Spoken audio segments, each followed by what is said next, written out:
Red Stripe robbed, millions in liquor stolen. Hi again and welcome. This is Links 007 TV News Report, and we'll be right back with the details to come. Welcome to Links 007 TV News Report, providing you with the best in local and international news updates. This is a place where you can get the most reliable and informative news information. Links 007 TV News Report.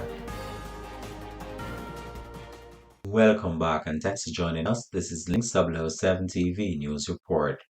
Thieves have reportedly made off with millions of dollars worth of liquor during a robbery at Red Stripe on Spanish Town Road, St. Andrew yesterday morning.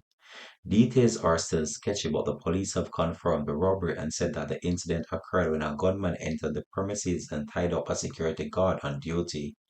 The amount of liquor stolen and the extent value could not be ascertained, but the police sources said it runs into millions. Information reaching Links 007 TV News Report is that about 2 a.m., the gunman reportedly managed to gain entry to the premises, held up the security guard, and tied him up with a piece of telephone cord.